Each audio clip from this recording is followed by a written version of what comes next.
Kitab 1 Korintus pasal 9 ayat 26-27 mencatat, "Sebab itu, aku tidak berlari tanpa tujuan, dan aku bukan petinju yang sembarangan saja memukul. Tetapi aku melatih tubuhku dan menguasainya seluruhnya, supaya sesudah memberitakan Injil kepada orang lain, jangan aku sendiri ditolak." Secara pribadi, Paulus memperlakukan tubuh lahiriahnya sebagai suatu sarana atau kendaraan untuk ia dapat menuntaskan kehendak Bapa secara maksimal. Dia pernah mendorong jemaat di Roma untuk mempersembahkan tubuh mereka sebagai suatu persembahan bagi Tuhan. Roma 12 ayat yang pertama. Dengan kata lain, apabila tubuh lahiriah ini sama sekali tidak bisa atau sulit diajak bekerja sama untuk menyelesaikan kehendak Bapa, maka artinya tubuh lahiriah ini masih membawa pola dunia dan harus dilatih ulang di dalam hadiratnya agar mulai membawa pola kerja dari Roh Kudus. Perhatikan kata melatih tubuhku dalam ayat di atas. Kata Yunani yang dipakai adalah hupobiazo, yang dapat diartikan ditangani atau didisiplin secara keras. Sedangkan kata menguasainya sepenuhnya ditulis dengan kata Yunani doula gogeo, yang artinya dikondisikan atau diperlakukan seperti budak atau sebagai budak.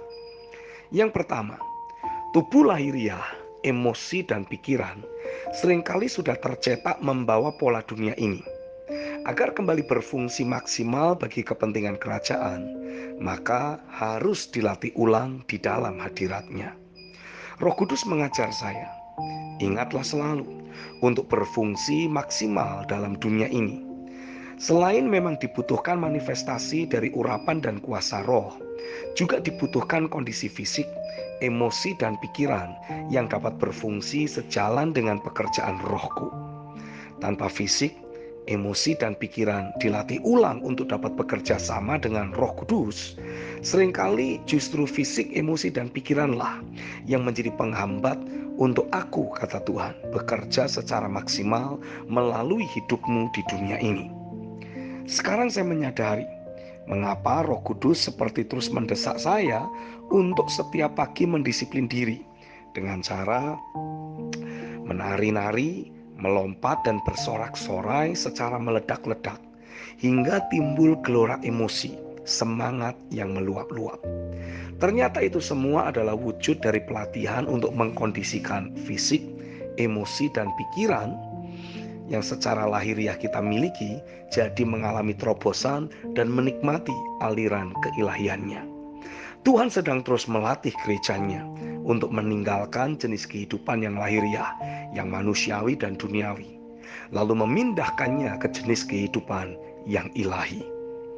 Yang kedua, rencana Tuhan melakukan pencurahan roh ke atas semua manusia hanya akan dapat terwujud saat keberadaan kita mulai berfungsi menjadi baitnya di bumi ini. Jika kita perhatikan pola bait suci yang dibangun di Perjanjian Lama, seluruh bagian dalam bait suci, seluruhnya disalut dengan emas, gambaran dari keilahian dan kemuliaan.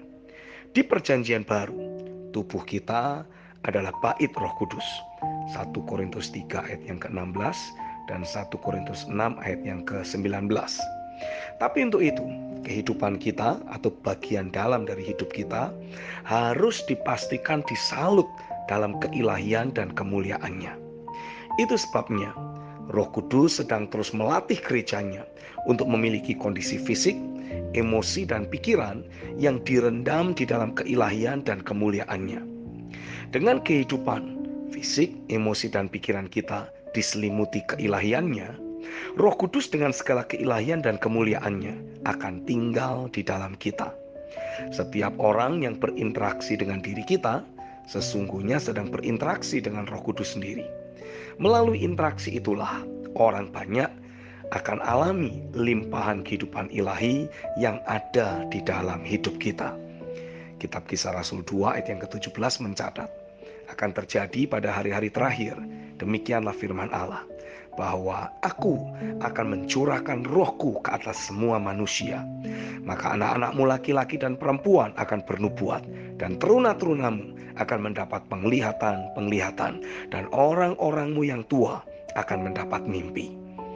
Wahyu pasal yang ke-21 ayat 3-4 mencatat, lalu aku mendengar suara yang nyaring dari tahta itu berkata, lihatlah, kemah Allah ada di tengah-tengah manusia, dan ia akan diam bersama-sama dengan mereka. Mereka akan menjadi umatnya, dan ia akan menjadi Allah mereka. Dan ia akan menghapus segala air mata dari mata mereka, dan maut tidak akan ada lagi. Tidak akan ada lagi perkabungan atau ratap tangis atau duka cita, sebab segala sesuatu yang lama itu telah berlalu. Amin.